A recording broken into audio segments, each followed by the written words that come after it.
92nd Street Y online media is made possible by a generous gift in memory of Christopher Lightfoot Walker, a longtime friend of 92Y's Unterberg Poetry Center and the Paris Review. This program, part of an ongoing collaboration between the Poetry Center and the Review, features a Writers at Work interview with Garrison Keillor. It was recorded on November 28, 1994, before a live audience at New York's 92nd Street Y.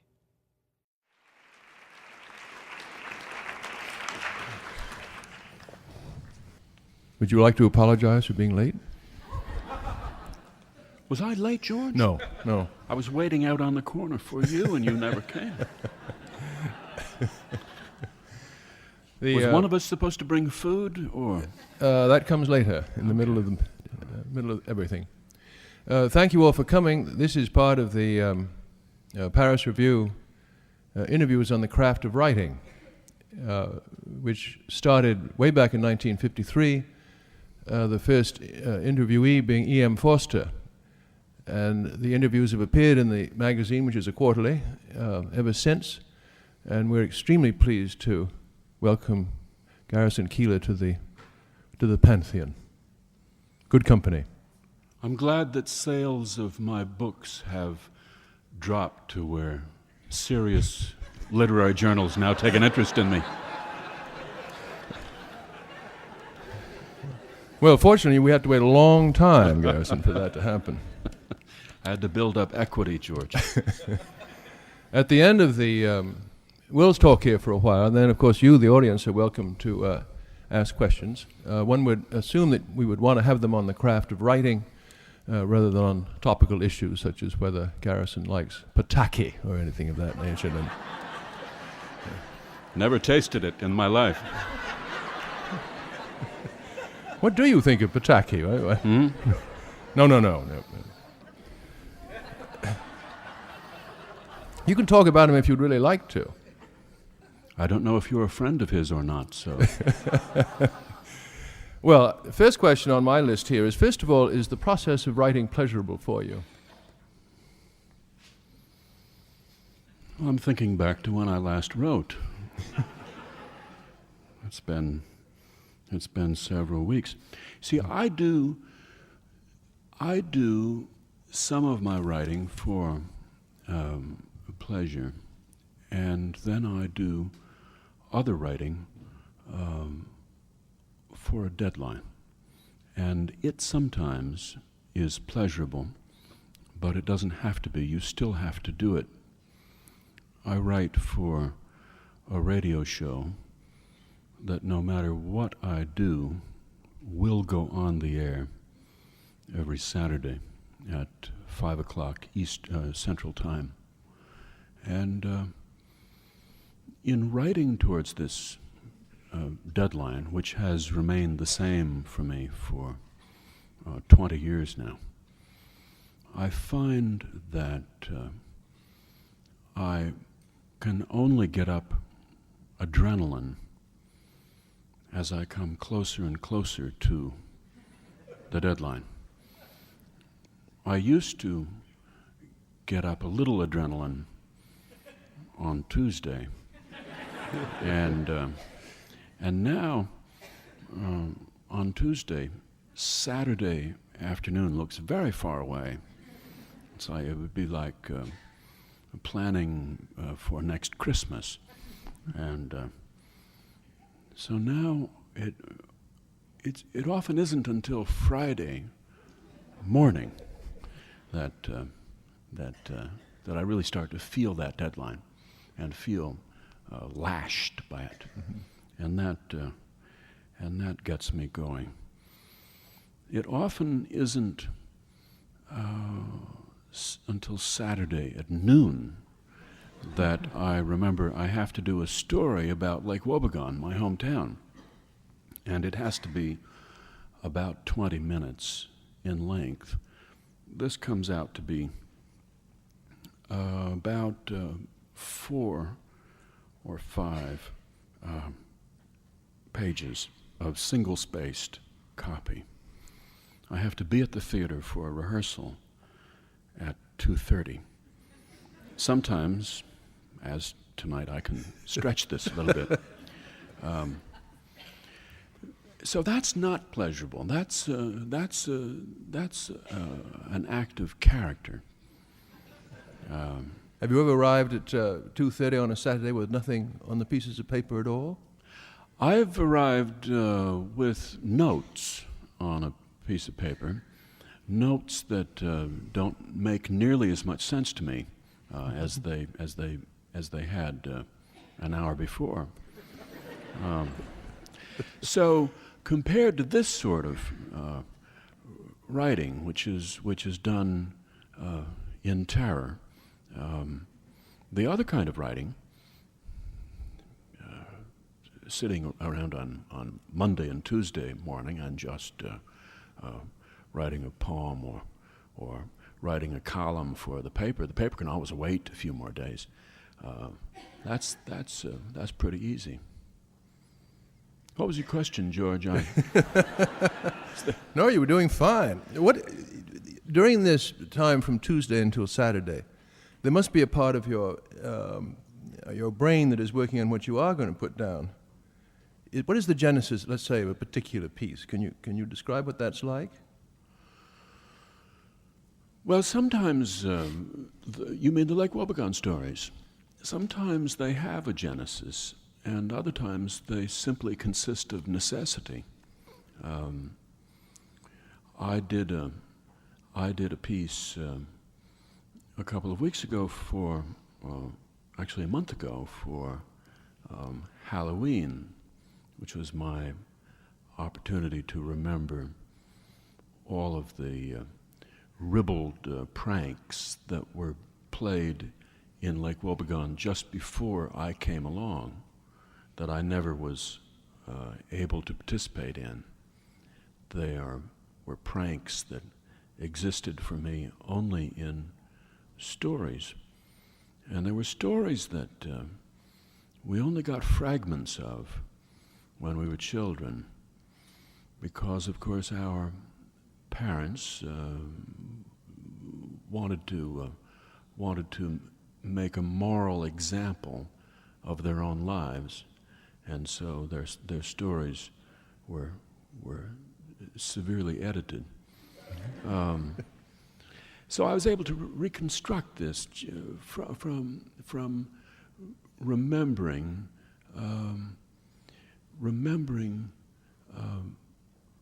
a story about an outhouse that was tipped when a man was sitting in it one night. I wasn't there. I didn't put a hand on the outhouse, but I could easily recall how it must have felt and what a pleasure it must have been. And then from that recollection, which I fleshed out, so to speak. Yes. From that recollection, then there came others. I always was hoping to use that story, and I never dared do it because it is in such poor taste. If you tell it right, it is. And so you have to wait until you become older and more distinguished to be able to tell scatological stories like that. Well, when does the story that you remember that an uncle told you or whatever stop and your imagination take over? Well, my uncle was not willing to tell me the whole story. He was only willing to acknowledge that he had heard of people doing this sort of thing. And because the storytelling in my family was so inhibited when they came up to the present day. Of course, they're telling stories of God and his dealings with the people of Israel and so forth. I mean, there they could be very explicit and telling tales from the Old Testament. But when they came up into the early 20th century, they were very decorous. So I don't consider it fiction to complete someone else's story. that they, for the wrong reasons, cut short. How many ways are there to tip over an outhouse, after all? and if you had the chance to do it, of course, you know whose outhouse you would tip over. There would be only 2 or 3 men from town who really would be worth tipping over. And would you tip it over onto its back, or would you tip it over onto the front? Of course, you tip it onto the front. I would think so. This would leave your victim only one exit, and so it's.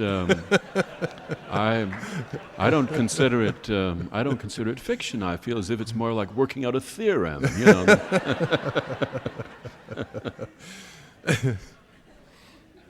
Well, how about the genesis of something longer? For example, my North Dakota Railroad days, which is a marvelous story about what has to be an imaginary railroad train after a while. My father worked on the railroad. He worked for the railway mail service. He worked in the mail car.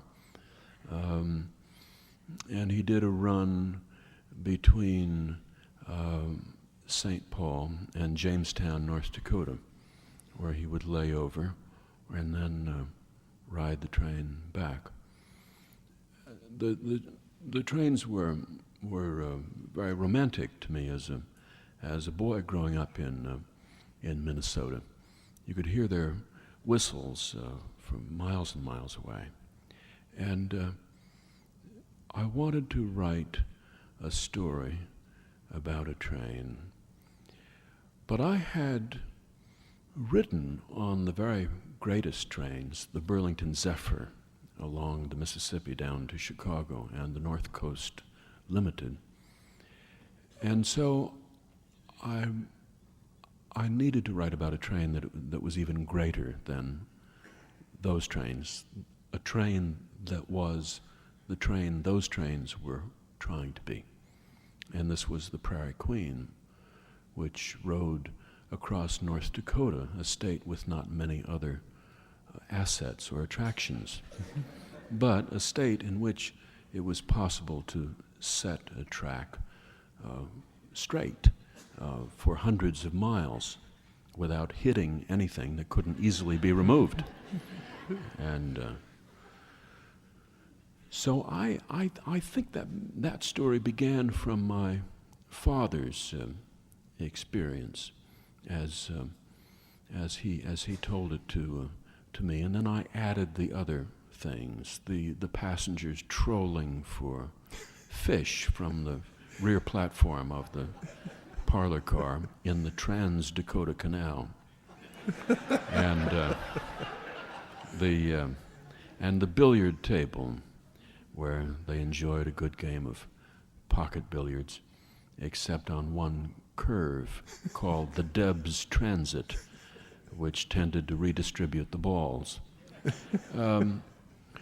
The wonderful part of that story to me was that after I had written it and it was published,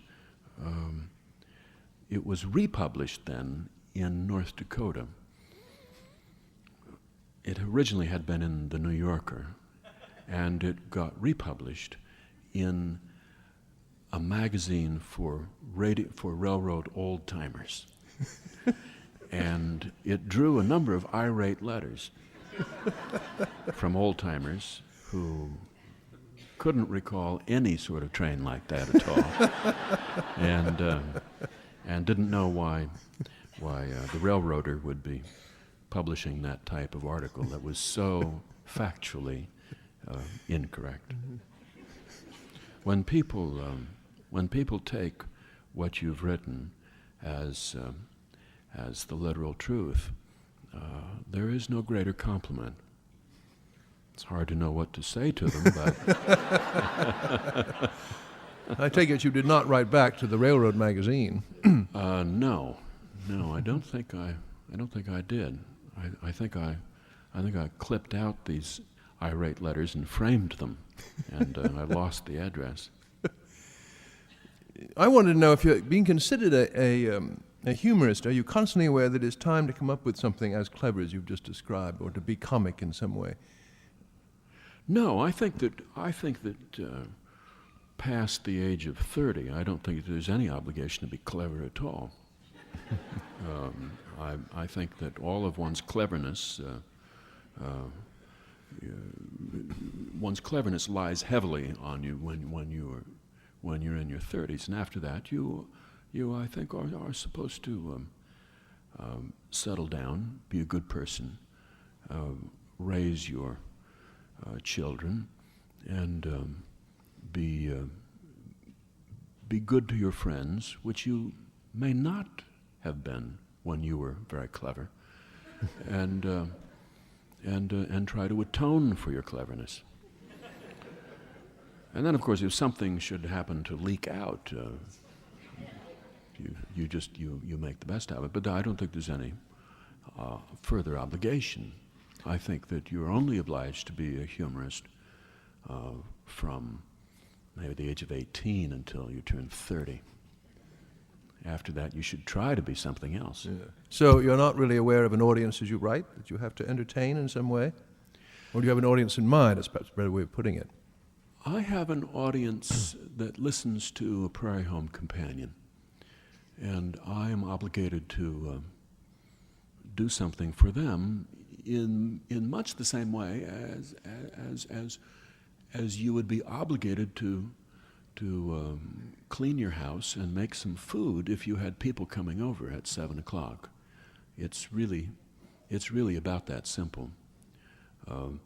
But they've never, thank God, demanded that I be either clever or profound. I think to be in good humor, they expect me to be in good humor, or lacking that, to be brief.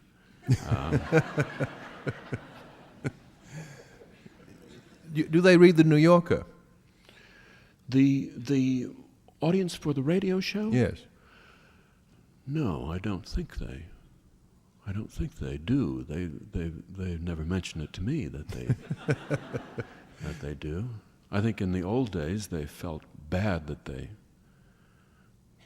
didn't have time to, and now they don't feel quite that bad. So there's a great division really in your audiences, because you have a New Yorker audience as well.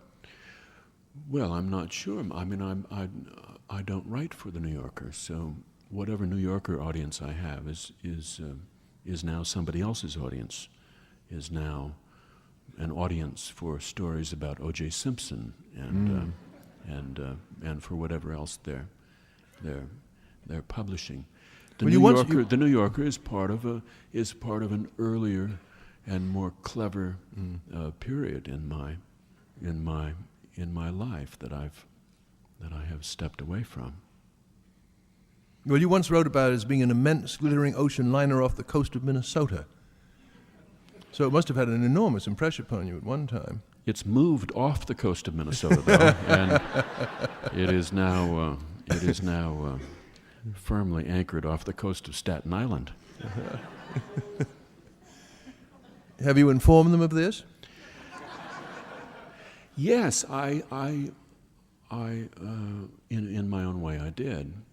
I'm very proud of the very few times I have quit jobs, and that was one that I quit. I had an office at the New Yorker, and when I heard that Miss Brown was the new editor, having read other magazines she had edited in the past, I decided that I had had 20-some wonderful years there, and I had had the great privilege of being on the premises for a few years, and so I came back and I packed up my office into cardboard boxes, and I quietly, with the help of a copy boy, loaded them onto an elevator and went away in a cab. It was the second time in my life I had stalked away from a job. What was the first? I hope to have a third opportunity, but I don't know where that will come up, because I'm unemployed at the moment. Unless I was going to ask, where do these marvelous pieces of yours now appear? I don't have a magazine. I've been dehorsed, and so I'm just a pedestrian now. I wish I had a magazine to write for, but the really good ones, like the Paris Review, have such a long lead time. You know, the deadline for the winter issue is the previous spring or something. And all of the other magazines are so extremely specialized that you could only write one column for them, and then you would have said all you had to say. Now, does that mean you're not going to write will you continue to write the stories that would have been in the old New Yorker? No, I'm saving them. I'm saving them up, and looking for a home, like the boll weevil. Has Tina Brown tried to call you on the telephone? No, I don't think so. Has she mentioned anything to you? Or? I'm perfectly willing to be an intermediary if you would like. Mr. Plimpton, Miss Brown, God bless her and God keep her, is one of those people who do not realize that the Midwest exists. The country is collapsed in between two coasts in the minds of these people, and I'm afraid she's one of them. Has the New Yorker printed a single piece in her tenure that had anything substantial to do with any place between about 96th Street and Brentwood? I can't think of any. Well, that's why I would assume that she'd be very anxious to publish your work. The Mississippi Correspondent. Yes. No. Well, when you did work at the New Yorker with your office there, what was the atmosphere like then? I mean, what about editing in particular? It was a wonderful place for a writer. It was disconcerting in that editors, certainly this was true of Mr. Shawn, but it also was true of Mr. Gottlieb, who came after him. The editors avoided, by word, deed, or nuance, to even suggest what they might like you to write about. This was unspeakable at the New Yorker. I found this weird, that editors would bend over backwards to avoid even referring to this or to anything you might write in the future, except that they, of course, hoped that in God's good time, God would, give you something to write for them. But once you got going on something, it was a great place to work. There wasn't a lot of hanging out at the New Yorker. When you went into an office at the New Yorker and closed the door, people didn't come and knock on your door in order to sit and talk with you and spend time with you. They were all writers, and so they had the respect that writers have for each other's time.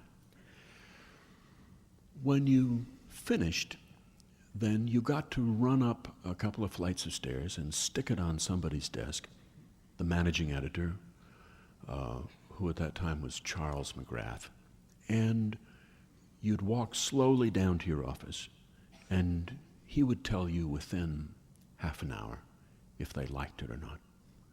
It would go into proof probably in a day or two, especially if it was a talk of the town piece, which was what I was writing. And you'd get to see it in print that same week, and the next week you would get to lock it up, and a couple of days after that you would see it on a newsstand. So it was a shop that took writing very seriously, maybe too seriously, and had a great reverence for all sorts of eccentric writers, and gave each of them his or her head. But it also had the feeling of a country weekly newspaper, which is the first place I ever started to write. When I was a teenager, I wrote for a weekly paper. Some of the smells were the same of the ink proofs, and the people were a little shabby and but you never see them, run though. down at the heel, as people were around a small town paper. And you got to see what you'd written so quickly afterward. That really was joyful, to be able to work on that weekly schedule, to work for a kind of newspaper that cared about writing. Did Mr. McGrath ever say, I'm terribly sorry, we don't like this very much? Or would you do this, or would you do that to it? Did we don't like this? We don't like I mean, this you had very much? this marvelous... or did he very often say... He would say that. Well, you paint this lovely picture of the piece going up and then immediately appearing in the magazine. I was wondering if sometimes they, at the New Yorker, they say, well, this is not quite up to snuff, or however they would put it.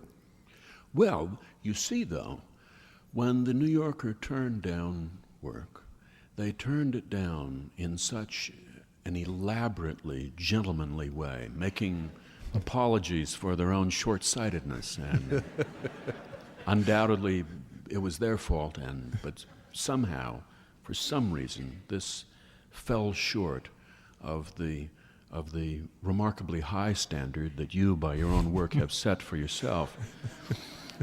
They had a way of rejecting my work that made me feel sorry for them somehow.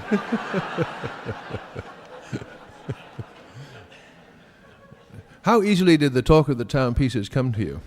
Did they ever suggest them, or did you decide you wanted to do one, or see something that had moved you to write those talk of the town pieces? I just walked around the city, and I think a Midwesterner does not have to walk around New York very long before something springs to mind, and if you can't find something to write about by walking a great distance, then you find it by standing in one place and waiting. But you have an extraordinary equipment to be able to do this, an eye for detail, even a sense of smell and all of that. Is that the sort of equipment that you think is almost mandatory if you're going to write? I don't have that equipment at all. I have a very poor sense of smell. My house could be burning down around me as I'm writing, and I would never notice it. I don't have a great eye for detail. I leave blanks in all of my stories. I leave a kind of a psychic blank around objects in my stories, where the reader or the listener fills in the details. I leave out all detail, I think, and that leads the reader to fill in something better. Come on. Like Hemingway. Hemingway eliminated adjectives, and he saved himself a lot of trouble. Well, I was reading a story of yours just today in which you go on at great length about creamers and automatic milking systems. Nothing left to the imagination at all. You must be an expert in such things. Automatic milking systems? Yes. I go on at some length in a published piece of writing of my own? Yes, indeed. I didn't know you read dairy journals. Does that mean you get a lot of catalogs?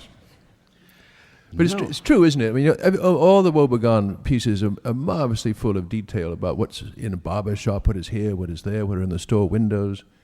No? No, the like Woebegone pieces are remarkably empty of detail.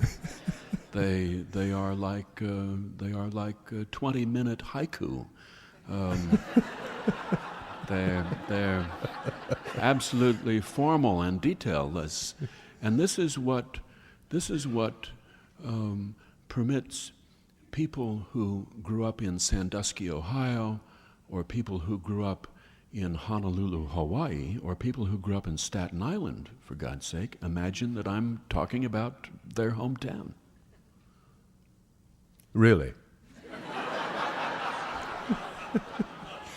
Really? Well, I see very little similarity between 72nd Street and Woebegone. At least the milking I'm sure equipment. there are people who grew up on. Well, now it depends on whether you're talking about East 72nd or West 72nd, of course. That would be a distinction. No, you see, I talk so slowly, and particularly when I do those like Woebegone stories, I talk so very slowly because I am thinking while I'm talking about what might come next, if anything. I talk so slowly that I couldn't possibly put in details, or I would never get to the end. It's all you can do just to get the subject and the verb in, and then you sort of wind your way around in concentric circles until you get far enough away from the beginning of the story that you can call it the end, and it ends.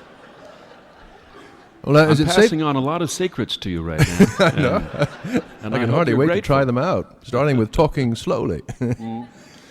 When you do the Woebegone radio pieces, when you then turn them into fiction, stories for not the New Yorker anymore, but for this collection or collections, do you then add the detail that is in there? Well, It's a different process, isn't it? Speaking and then sitting down and writing what you, although use the same idea or start with the same idea. I only did that once. It was for a book called Leaving Home, and I included, I think, 20 stories, 20-some stories, but they were very, very close to what was on the air. I had to fix up my grammar, of course, and I did want them to have a little more shape than what they'd had on the air, and I tried to make myself look more literate, goodness knows, than if you simply did a transcript of those stories. But beyond that, no, I didn't. I didn't add that much to them. It seemed to have worked so well the first time, without any detail, that I wouldn't want to add any to it. Why is humor such a rare commodity? And why is it so difficult to write? Why are there so few American humorists? Well, I think there are quite a few. I mean, how many should there be? How many do we need? More than there are, I think. You think we need more than that? Well, I think I'm thinking really of editors who pray for something they can put in their magazines that is not wit necessarily, but humor. I don't know. Humor has to surprise us. Otherwise, it isn't funny. And it's a death knell for a writer to be labeled a humorist, because then of course it's not a surprise anymore. It's what's expected of him, and when you come to expect humor of people, you will never get it. That simply is the case, I think. I have been working on editing an anthology of humor.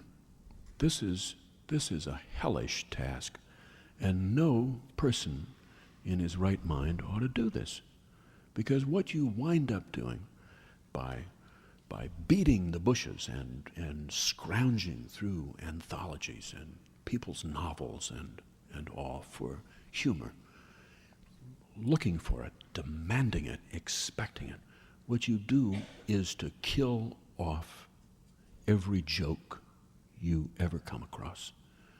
And suddenly nothing looks funny to you anymore.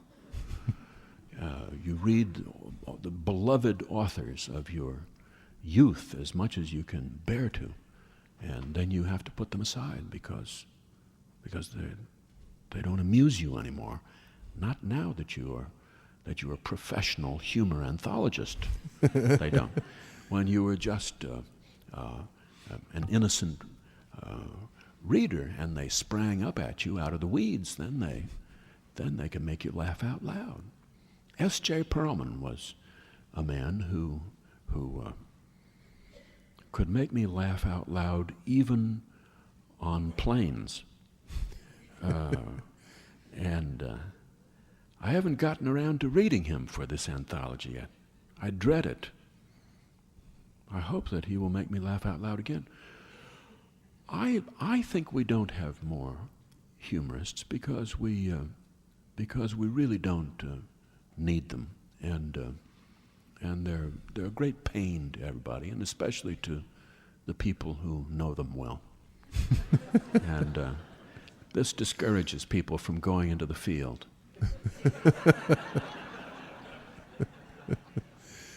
What about reading back on E.B. White, who was one of your great... the first New Yorker writers you speak of were E.B. White, A.J. Liebling, and indeed Perelman, who you thought were the great titans at the time. Have you dared read White and Yes. Liebling? Yes. They're all three of them beautiful writers, and I think you could teach a year of English just using the three of them. What did you learn from them particularly?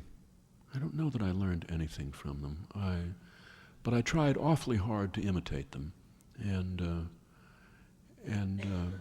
that helps you to get through a lot of your own dreadful early writing and get into something else. Just working, trying to imitate these people.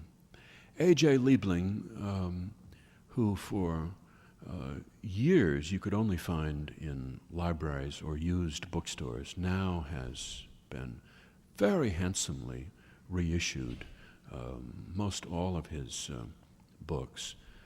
My favorites were The Road Back to Paris and, I think just The Earl of Louisiana, but everything that he wrote was gorgeous. He was the most elegant American writer I think I've ever come across, and very, very funny man. E.B. White, I think, was the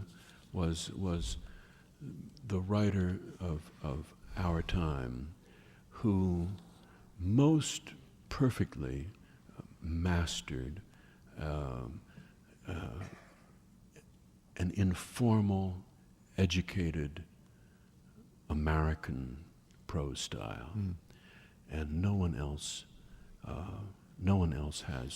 has come close. I think he really, as a stylist, is the equal of Mark Twain.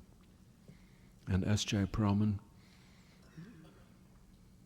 the last I knew, makes people laugh out loud. So. Any of your contemporaries make you laugh out loud? Yes. There are very, I think Ian Fraser and Nora Ephron and Veronica Gang and Roy Blunt make me laugh out loud, and so does Dave Barry. I think a lot of Dave Barry. He is hard at work on that newspaper column, and is very successful at putting those water balloons up on the door so that when you open them, they come down on your head. He's a master of kind of a juvenile humor that I admire, though I'm reluctant to practice it myself. And Trillin, surely. Pardon? Trillin, surely. Yes, and Mr. Trillin. Yeah. What's the first mistake that someone trying to write humor almost invariably makes? In trying to be funny, what goes wrong almost invariably?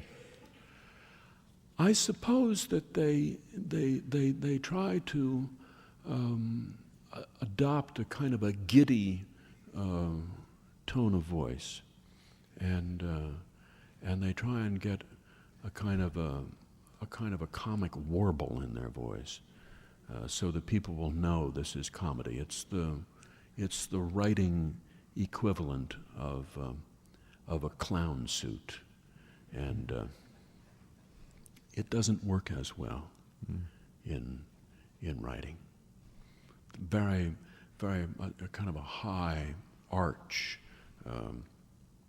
tone to your writing does not wear well.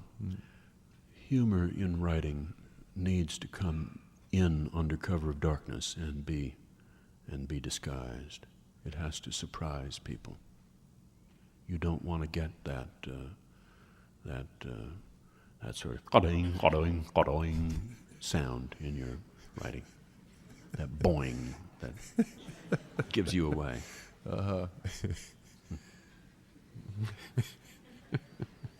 Well, should we turn over to the audience for a while here? Why don't you turn up the lights and just...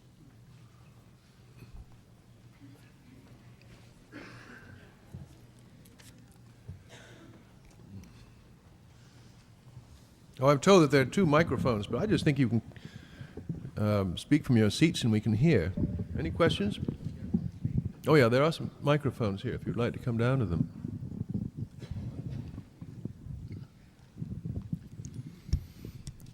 If this is a Midwestern audience, Mr. Plimpton, they will never come to those microphones. They will sit for the next half hour, and they will smile very politely at us. Well, we're in Duluth. No doubt about it.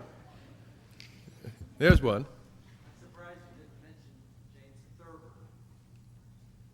Question was about, I'm surprised you did not mention James Thurber when you were speaking about... I didn't know which one of us was supposed to mention James Thurber. I apologize. I should have mentioned him too, and you'd have said, what? It's such a great honor to have James Thurber mentioned in one's presence that I was hoping you would do me the honor. I wasn't going to bring him up myself. Well, there you are. He meant to... We got over that one pretty well, didn't we? James Thurber will soon be the first American humorist to have his work come out in the Library of America series, other than Mark Twain. Be a beautiful volume, not too thick, I think, and so we'll have a chance to read everything all over again in acid-free pages. Isn't it possible that one of the problems with humor is that a lot of it is devoted to the topical, and which then disappears, and you no longer quite know what you're laughing at or should be laughing at? Well, I think that's true of comedy on television, but I don't think that's a problem for literature. The problem for written humor, I assume that's what you're talking about. Yes. The problem for written humor is the same as for other writing, and that is that nobody reads anymore. And so this makes humorists feel invisible. To be invisible is okay for poets, goodness knows, they might even prefer that, or for novelists. But humor is the only genre that is labeled by the effect it is supposed to have on people. So humor without an audience is pointless. I mean, no humorist has unpublished stuff. Do you know what I mean? There is not great unpublished humor. I'm not so sure about that. No, take my word for it. Once you write it, it is noticed. One would hope. It's like sugar beet farmers do not save up their sugar beets for years and years and years and years. You get it out there. You get the crops out there, and because people don't read books anymore, this creates a special problem for people who are trying to write humor. There's nobody laughing at all, so they might as well just. What should they do? Well, they should write the sort of things that people want to read, which are profound essays about the future of our society that, though they are profound, nonetheless mention the names of celebrities.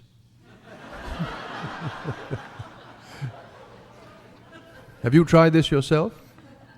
No, I haven't. I haven't had to because I'm suitably employed and I don't have time to do that.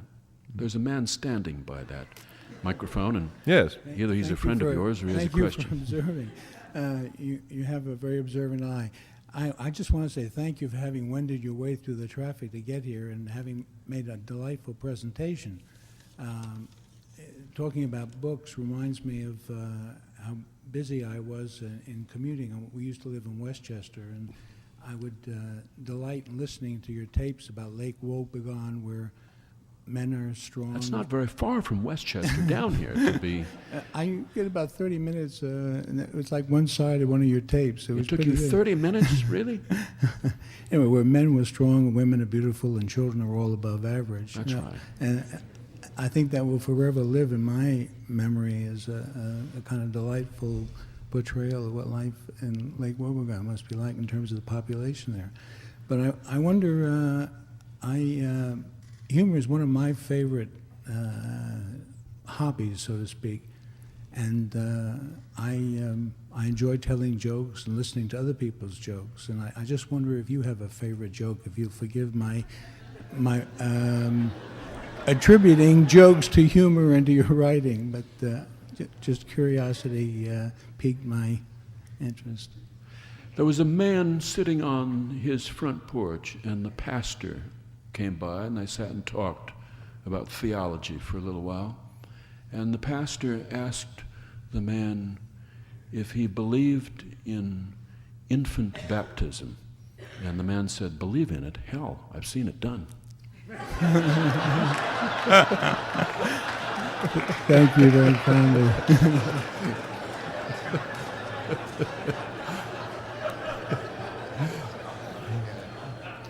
Yeah.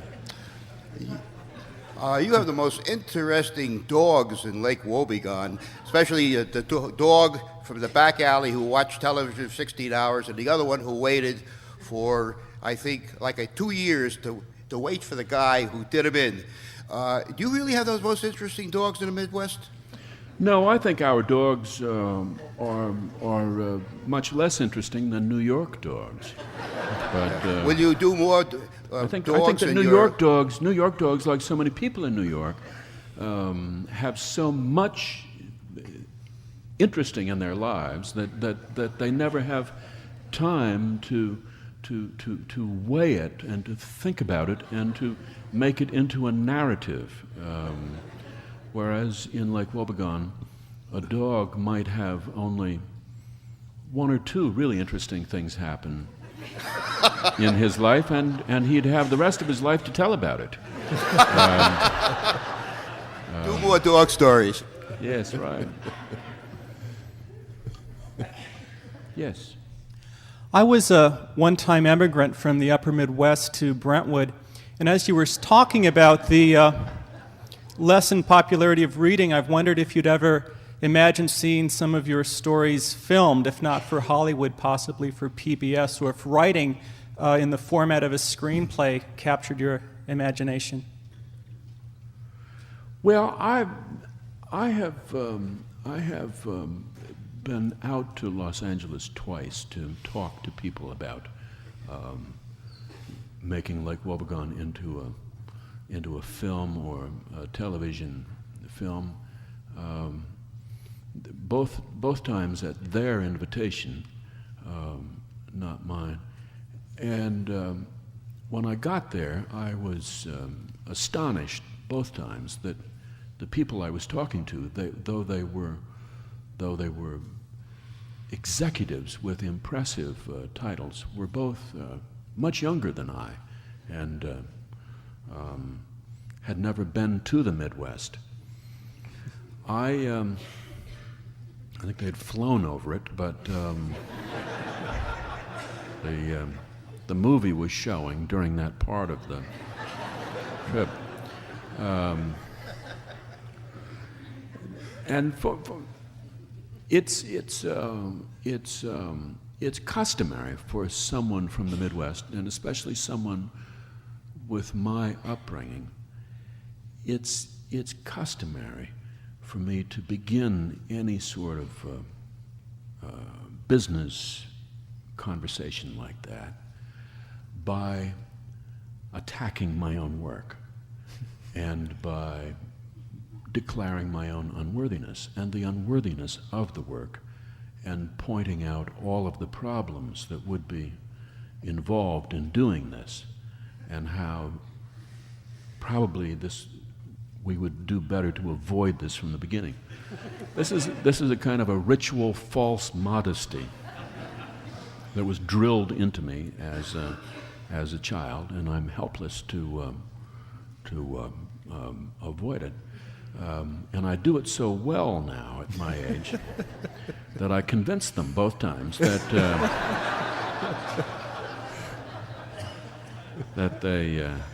they shouldn't do it. When you grow up in a religious home, it makes a mark on you, and it's not easy to get away from it. Midwest makes a deep imprint on a person. They teach you, don't think you're somebody, because you're not. You're no different than any of the others. And I believe that because it's true.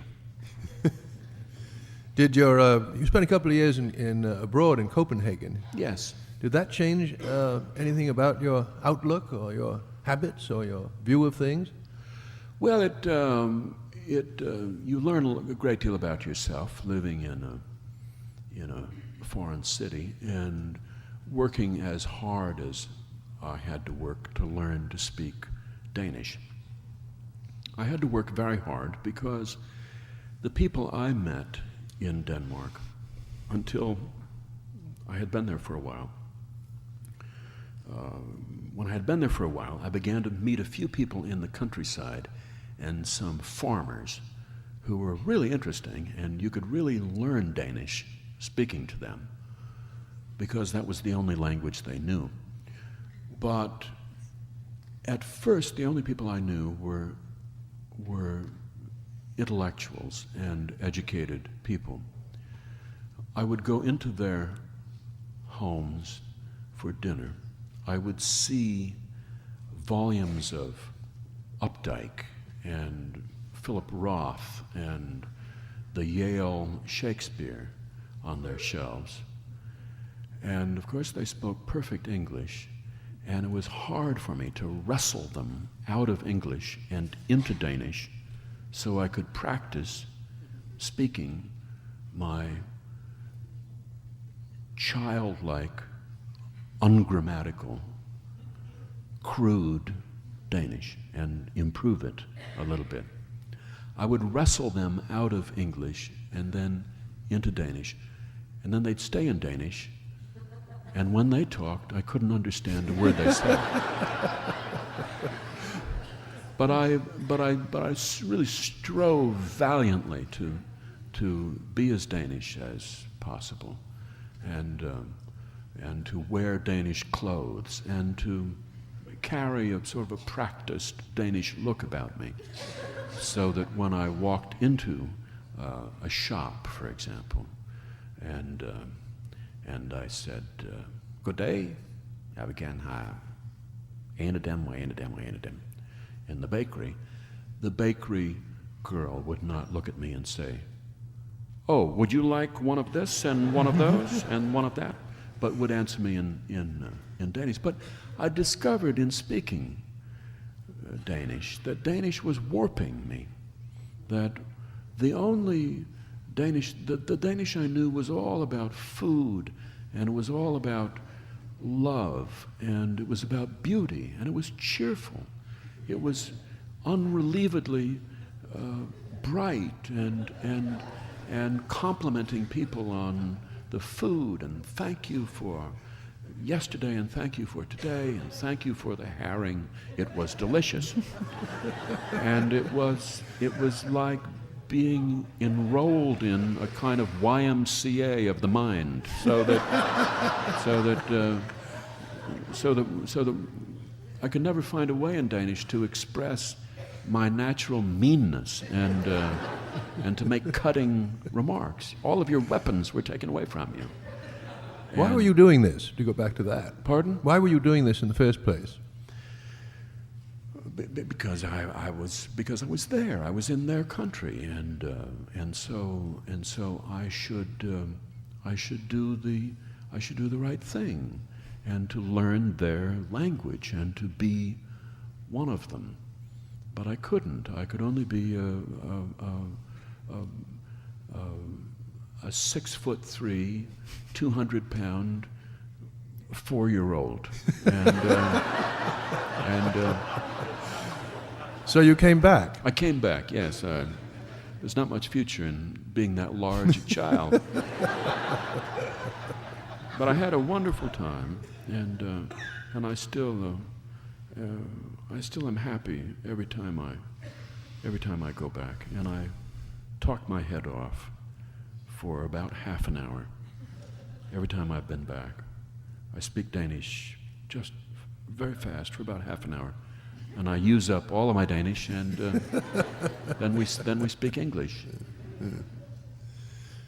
Any more questions? What is the best? Yes, here's a question. I was just wondering what tools you use when you write. Technology is seeped in there.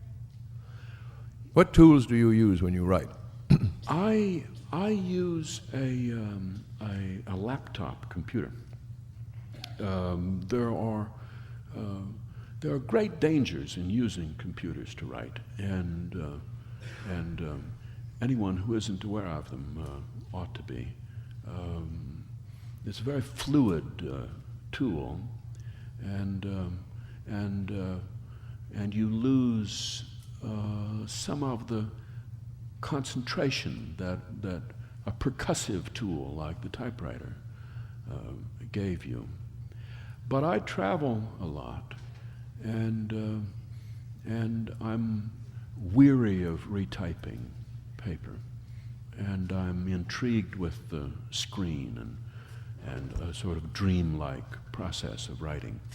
But it's much too easy to write on a computer, and every so often people send me stories they want me to read that have been composed on a computer, and you can see it immediately. You start reading them, and you read page 5, and you get to page 10, and you get to page 15, and it just flows. It flows on and on and on, and you can't remember anything that you've read up to that point. It's just a great kind of flow of verbiage.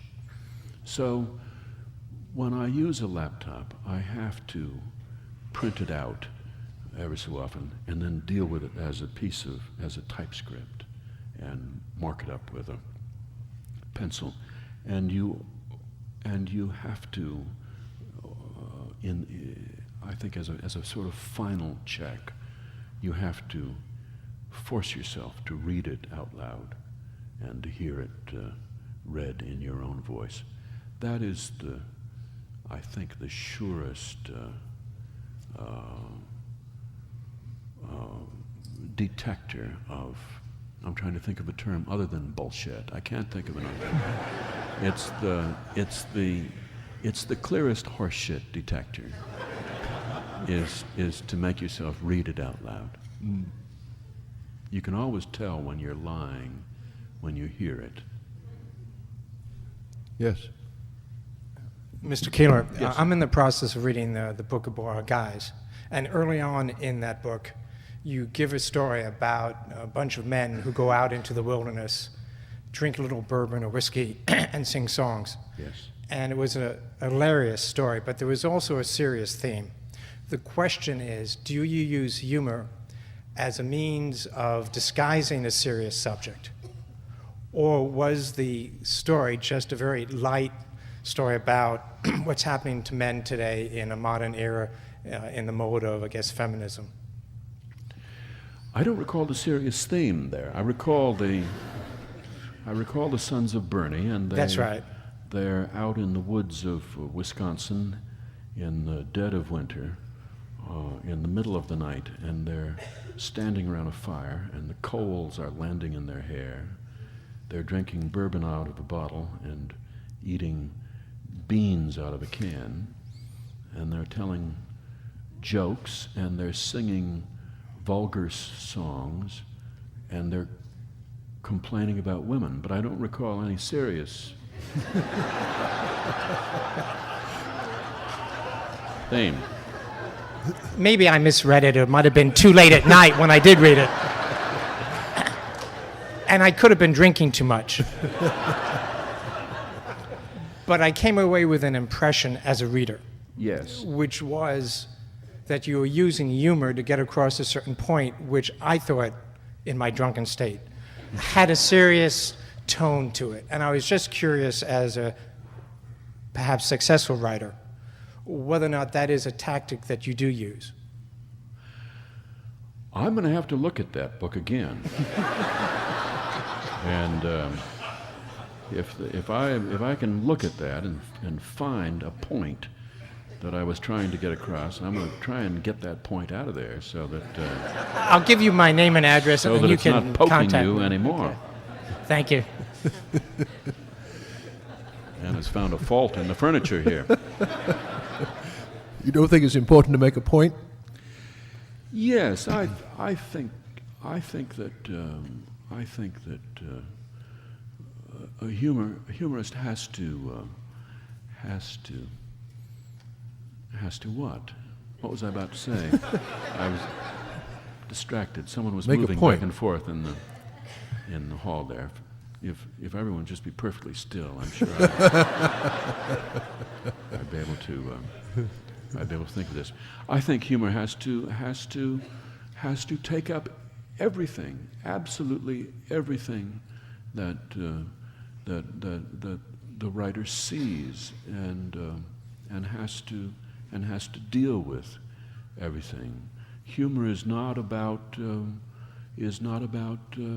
problems with airline luggage handlers, and it's not about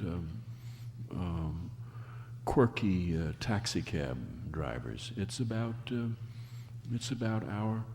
our lives in America, and it's about the ends of our lives, and it's about everything that happens after that and everything that happened before.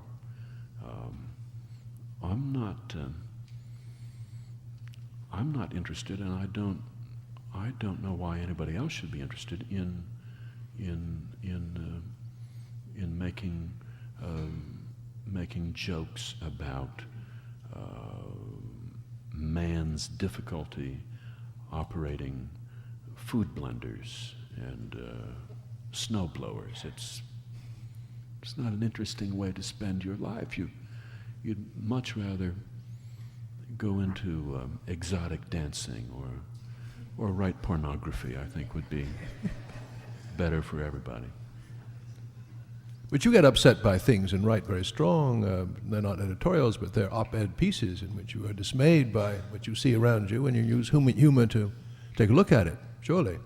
Yes, sir, but I am a capable man. I'm able to take small machines apart and fix them, or if I can't fix them, to throw them away without remorse.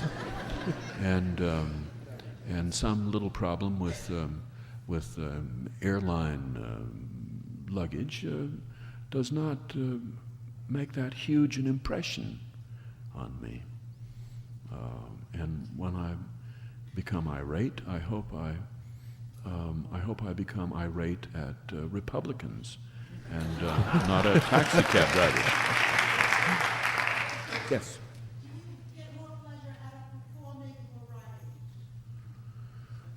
Well, that's a good question. I haven't answered that, and so I can't answer that. So I have to go on doing both, performing and writing, until I figure out which one I would rather do.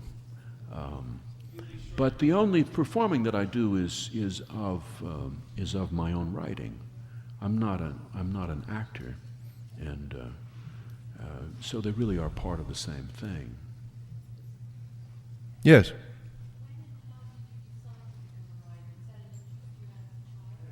Question was, when did you decide to become a writer? And why?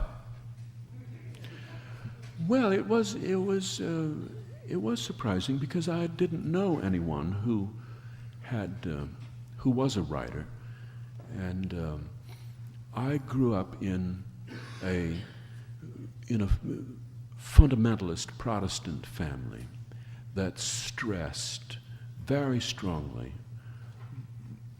one's removal from the world, that we were a select people, that God had selected us to receive the revelation of His truth through the Word, and that we were not to be like the world.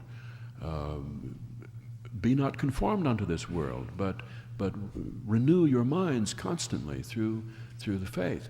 And so we were to avoid contact with others who did not share our faith. We were isolated, I think, just as much as the Hasidim or other religious minorities. And perhaps growing up in this world, first of all, one has a reverence for the Word and for language. God spoke to us through the Word. God did not give us pictures or write things, ideograms, or speak to us through natural objects. God speaks to us through the Word. And in our family, this was the King James Bible, which was an everyday part of our lives. It also, I think, gave books, fiction, great power because they were proscribed. We were not to touch them. And my family was shocked when I came home with a volume of Hemingway when I was a boy, and I wanted to read it. So there was a price to be paid for being interested in fiction and in writing. And and I paid that by pushing my family away, and books and authors became my family, and I think that it's a decision, however, that continually seems temporary, that you're never quite sure you've made it absolutely. John Barrowman was a great teacher out at the University of Minnesota, and I remember in a class someone asked John Barrowman, "How do you know if writing is good? How do you know if you're writing, if something you've written is good?" And John Barrowman said, "You don't. You never know. And if you need to know, then you don't want to be a writer." So it's a choice that one makes that has constantly to be renewed. And I'm only 52. So I made a sort of a tentative choice that has lasted this long. But I could still fall back on retail sales.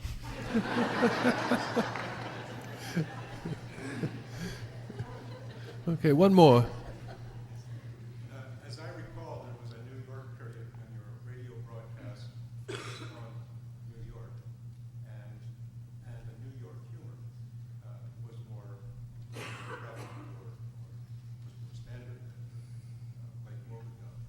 And then you departed and went back to Lake Wobegon. Can you tell us a little bit about the transition to it, and then back out and why you went back to Lake Wobegon? I'd happily tell you about the New York phase of the show when it was called the American Radio Company, and then the return to the Midwest when it resumed the name of Prairie Home Companion. I'd gladly tell you about it, except I really don't honestly understand it very well myself. I have been operating for so long on the thinnest sort of a hunch about what I ought to do, and these things, the tone of the show and its identity, such whatever it has, aren't things that I talk about with staff and so on. We make impulsive choices, I'm afraid. I do know that in the minds of a great many people who loved the radio show that I did in Minnesota in the 1980s, to a great many of those people, it seemed almost a sacrilege that the show should originate from New York City. New York City, to such a large part of the rest of the country, is such an important and valuable symbol of degradation and corruption that they would never ever want to give this up. And so they don't want a Midwestern show to originate from Babylon. So we moved back to the Midwest. I think because that's what our audience really wanted us to do. My own feelings about New York are purely feelings of curiosity and gratitude. The city has been an amazing place for me to live, and I would always want to live here as often as I could and whenever I could. And walking around the streets of New York for me is one of the chief pleasures of my life, and probably will become more important as other pleasures decline. I gather from seeing other people walking around the streets of New York that this lasts. But these feelings are not shared by a large part of our audience. And you only get to have one audience. You can't fire your audience. You can't tell them to get lost and expect somebody else to come in and be your audience. You have to cherish them. And the few times that they give you clear directions, you have to listen. I am, after all, an entertainer, and the audience does give an entertainer very clear instructions from time to time. And I think their instructions were, we want to hear this show coming from the Midwest, which is fine for them. It's a problem for me because I often find myself, when doing the show in St. Paul, telling stories about people who I then look out and see in the audience. This can be disconcerting. My father is extremely hard of hearing, but he still knows when he's being talked about, and it's a moment of truth that I'd rather avoid, to look out and see my father sitting in the 6th row. I have to get them to put those comp tickets up in the balcony, I guess. And of course, people in the Midwest are a little weary of this show and of me. I've been around far too long and been doing the show at the same stand for much too long. And it's no great asset to have a humorist in your midst. All told, they would rather have a good romantic novelist, someone who could write a steamy novel about the Midwest. It's what they would much prefer, and it's what would be much better for them, and for tourism.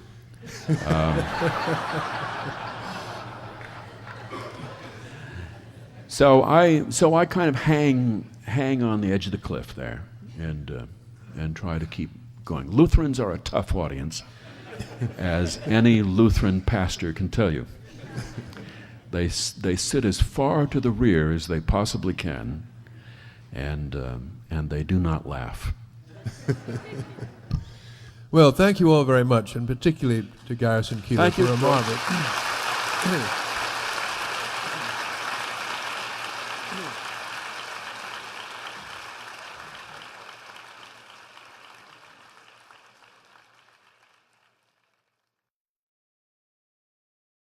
Thanks for listening. 92nd Street Y, Unterberg Poetry Center webcasts, and access to our archive are made possible by a generous gift in memory of Christopher Lightfoot Walker. For more information on 92nd Street Y and the Paris Review, please visit us on the web. This program is copyright 1994 by 92nd Street Y and the Paris Review.